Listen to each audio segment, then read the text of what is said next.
Welcome, welcome, welcome. You have decided, quite bravely, might I add, to take up the challenge of building and growing and defending your own kingdom. I am super excited for you to get started.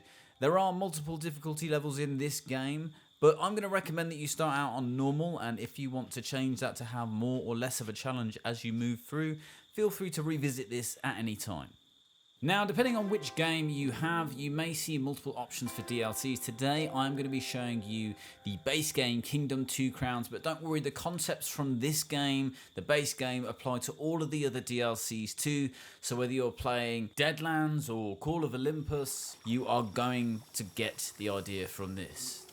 When you start the game, or any of the DLCs in fact, you are going to be confronted by this little ghost person. Make sure you follow them, take note of which way they're pointing, because if you go in the opposite direction, they will get upset and tell you to go the other way. This is essentially leading you to the tutorial of the game, where you're going to learn all of the basic controls of the game. Don't panic, there's only 3 or 4 that you really need to focus on to do everything that you need to do in this game.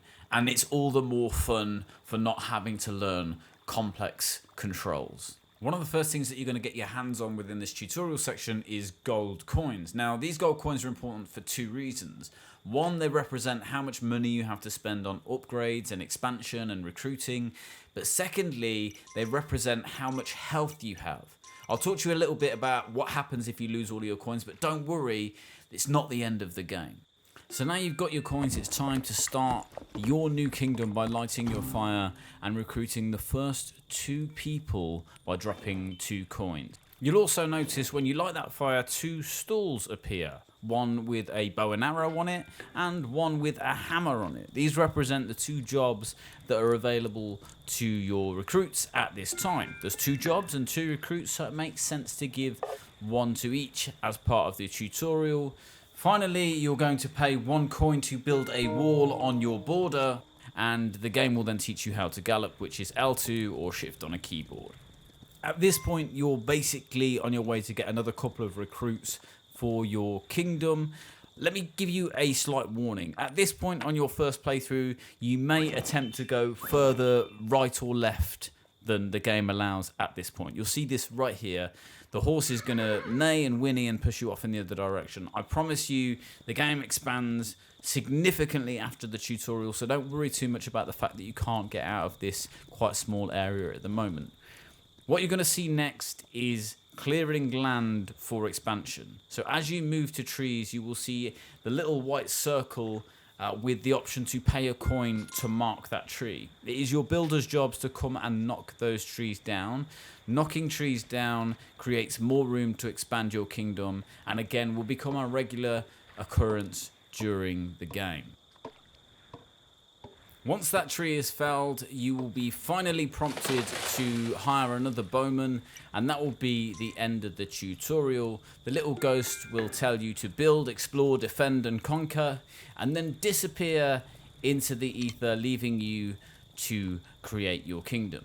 Let's talk about the archers for a second here, because they're a really important part of my first playthrough of the game. You'll notice this archer is just constantly hunting these bunnies, and I know you probably feel bad for the bunnies, but for every bunny he gets, you get a coin. And as I said before, coins are a hugely important part of this game. So here we are at the birth of a new civilization. We're witnessing a kingdom at its very earliest stages. We have cleared land to enable expansion. We have built walls to defend and protect us. We've recruited archers to hunt and defend us. So what next? Exploration. This game is beautifully simple in its exploration. There's only one of 2 directions you can go. You're either going left or right. If you've gone up or down, you've made a mistake. But exploration isn't just about expansion. It's about discovering new elements of the landscape, new biomes. It's also about discovering chests full of money that allow you to expand and defend yourself even more. But exploration isn't without risk. We need to talk about the dangers of this brand new environment that we exist in. Let me introduce you to the Greed. These little purple-faced, hooded monsters will attack you and steal every coin you have if you're given the chance. This is also probably a good time to talk about the stamina of your horse. You can see right here that my horse is huffing and puffing. It's got white smoke coming out of its mouth. If you try to gallop for too long, your horse will rear up and force you to walk. Those little purple munchkins can run faster than your horse can walk. So if you're outside of your walls at any point, try to maintain the stamina of your horse so you have enough to run away without losing all your coins. I'm going to fast forward here a little bit and talk about the greed in its totality because there's exciting things that I want to get onto.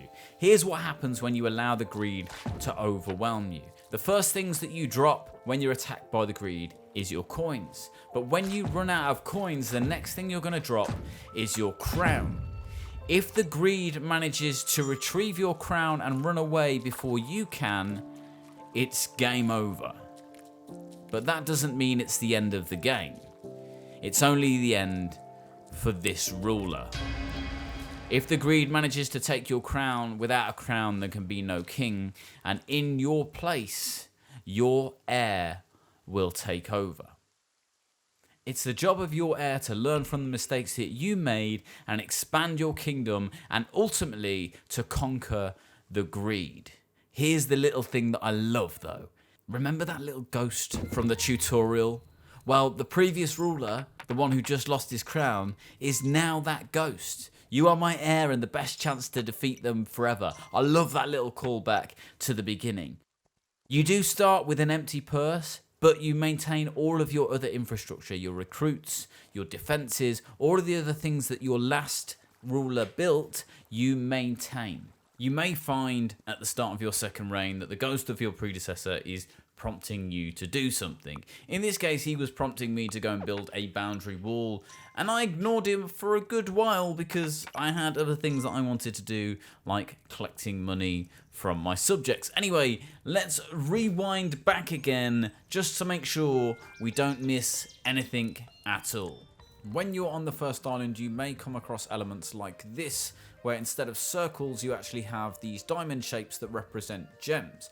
You can't actually access any gems until you get to the second island. These will be available to you in chests on the second island. So don't worry too much about any elements that you come across where it's asking you to pay in gems, because you won't have access to them until later in the game. Don't forget, in order to expand, your kingdom is gonna need recruits. Anytime you come across a small camp like this, make sure you drop a coin for each person that's not in a uniform, and they will go and join your camp and take on any available jobs that you have. Recruits will pick up any available job, and this is defined by the number of, in this case, bow and arrows that you see on the rack next to the stall itself. If there is a hammer available next to the builder's store, they will take the hammer. If there's a bow and arrow next to the bow and arrow store, they will take the bow and arrow. You can see this happening here.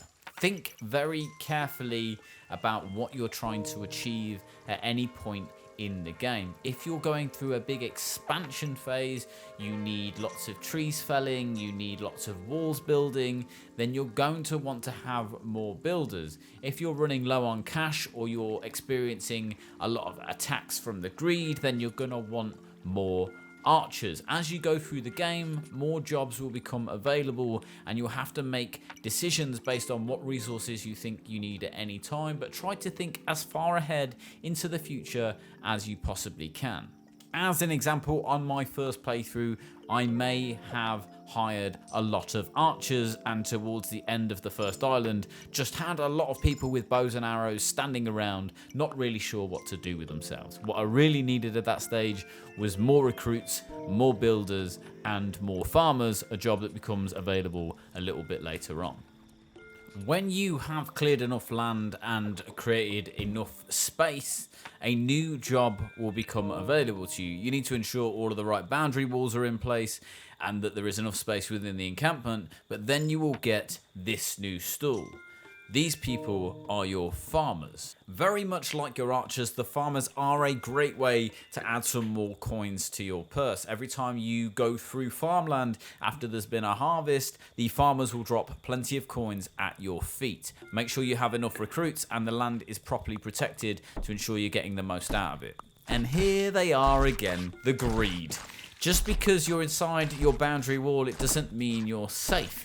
If the greed make it up to your boundary wall, they will hurl themselves against it until the wall breaks or until they're killed by one of your archers. And if they make it into your camp, they will wreak havoc. Remember, any tools, any recruits, anything that's left outside the boundary walls can be taken by the greed. So if you want it to be safe, make sure it's inside your boundary walls and that your camp is fortified. Oh, quick one here. If you see this little person with a donkey, give them 1 coin. I'll leave it to you to figure out the details, but all I know is that person's going to come back and drop you a boatload of coins. It's one of the best investments you can make in the game. Anyway, back to our expansion. As you're expanding your city, work from the inside out. I made the mistake quite early on in the game of going quite far out and marking trees to clear land that was way beyond the borders of my city. Not only does this put your builders in danger because they're heading way out of the camp and are at risk of being taken by the greed, it also means that it's not really defended. Make sure your inner walls are upgraded as much as they possibly can be, and then move out and build walls gradually as you go. The more walls you build, the harder it is for the greed to get into the main encampment, and the more fortified your inner walls are, the less likely it is that anyone's ever going to get in and wreak havoc. That doesn't mean you can spend your whole time in the game locked within the safety of the camp walls. One of the biggest missing resources you'll have towards the end of the first island is recruits. You will need to find new people to join the camp in order to expand to the level where you can leave the first island. In fact, there are some things you just can't get your hands on without exploring outside of the encampment walls. I don't want to ruin everything for you, but there's things like new technologies, new mounts, and I talked earlier about the fact that the gems that you need to upgrade some of the elements aren't even available to you until you reach the second island. So let's fast forward a bit and talk about how we progress to the point where we can explore new biomes. The ultimate aim of this game is to completely remove greed from every island, and in order to do that you need to find these portals that exist in the cliffs, beyond which is a cave that you need to destroy. But before you even have the opportunity to do that, you have to unlock a whole bunch of different new technology that's only available over multiple islands, so the best thing to do short term is to run away. Whilst you're running away, you can be thinking about all the ways you can increase defense and increase expansion on your current camp.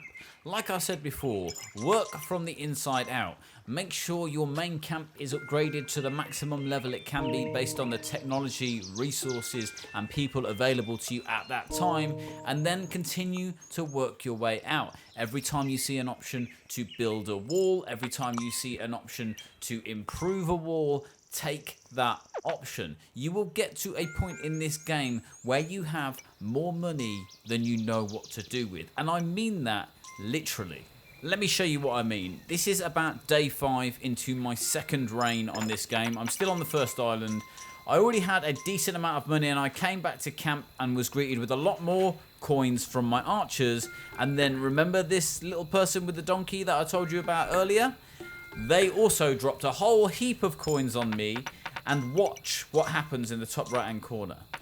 Your purse can only hold so many coins. If you add more coins to the purse when it's already full, they simply fall out. They either fall onto the ground or fall into the water, and in many cases they can't be recovered.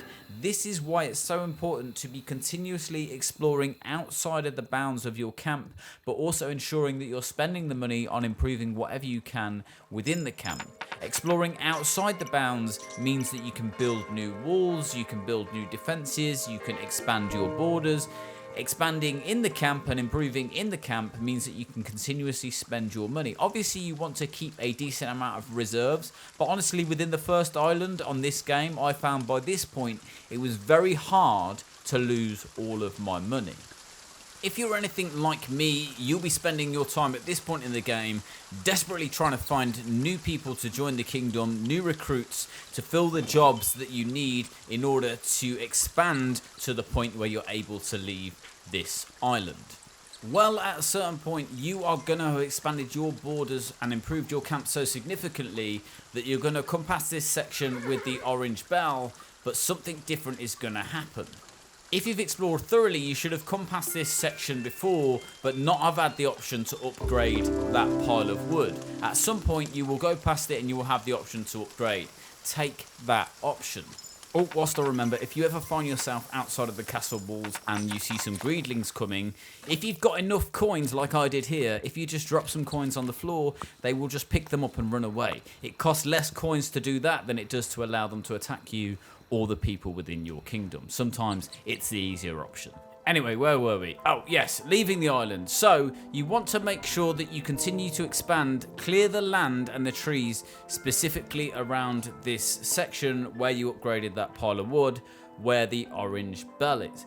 Keep expanding, keep improving, keep clearing land, but specifically make sure the land next to that pile of wood is cleared.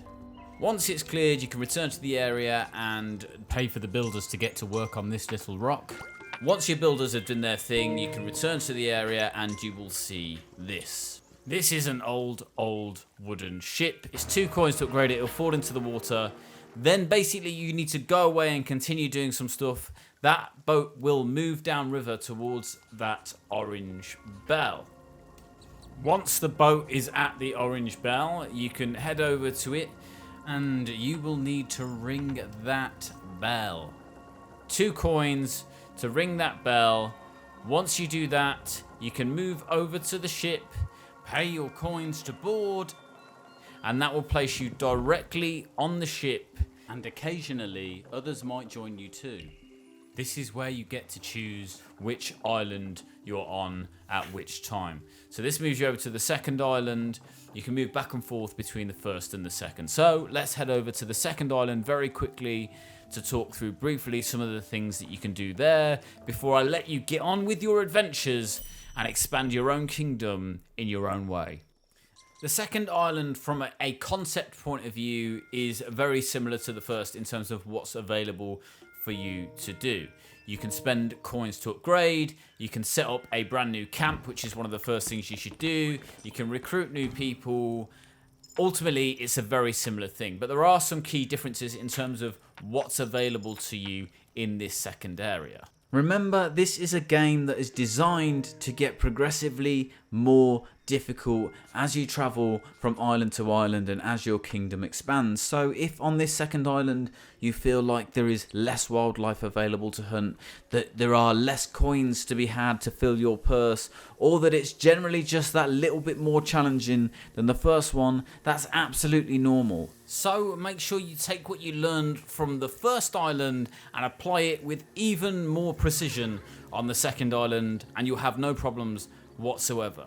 Remember what the core of this game is all about. It's about exploration, building, defending, and conquering. So remember to explore in this section more than you did in the first section. Remember when I said there were certain upgrades, certain things that were only available if you paid with gems? Well, those gems are available to you on the second island. You can see them here. The chests with the little purple lock on them. There are multiple chests on the second island alone and more on islands beyond that. So make sure you're exploring beyond the boundaries of your own kingdom and expanding and building and conquering and defending at all possible times. But most of all, just enjoy the game. Every single frame of this could be a piece of art on your wall. The atmosphere, the vibes you get from this just make you want to sit here in a cozy little ball playing this game all day. At no point does it feel so stressful that you want to stop. In fact, the opposite. I got so caught up in playing this game that I fell in love with it a little bit and lost all track of time. I could sit and listen to this soundtrack all day, and there is so much more to explore than I've already explored. These are just the very basics. Go out and find your own way. Once you've got the initial mechanics, once you've got the initial controls, once you understand the structure of the game, go out and play it your own way. Don't play it my way. I'm just glad to have had the opportunity to share the basics of this game with you. And if you've fallen in love with Kingdom 2 Crowns as much as I have, there's some amazing news for you, because it doesn't stop here. The wonderful thing about Kingdom 2 Crowns is it gets to capture a moment in time, a culture, and with Kingdom 2 Crowns Norse Lands, you get to experience an updated, expanded version of the game from the point of view of the Vikings. And if roaming around the snowy landscape as a Viking doesn't excite you enough, as this video goes live, a whole new expansion to Kingdom 2 Crowns has been released. Call of Olympus puts you right at the heart of the legends and mythos inspired by ancient Greece. Mount Olympus stands tall among the islands and casts an eerie shadow of unease as a sinister force has seized the divine realm, and as the monarch, you're setting out on a journey to stop it from consuming the world. Are you ready to take up this call to arms from ancient Greece? If you are, head over and purchase the expansion now. Honestly, I've been very, very lucky to have a little go on Call of Olympus, and if you loved the base game or any of the existing expansions, then this one's really gonna blow you away. Anyway, that's enough from me. It's time for you to go out and forge your own path in Kingdom 2 Crowns. If you do have any questions, make sure you drop them down in the comments. The team will do the best they can to answer them for you. And of course, if you haven't already, do hit that subscribe button. We would love to have you as part of the Kingdom 2 Crowns community. I hope you enjoyed the game. I hope you enjoy the expansions, and I hope you've got something from this tutorial.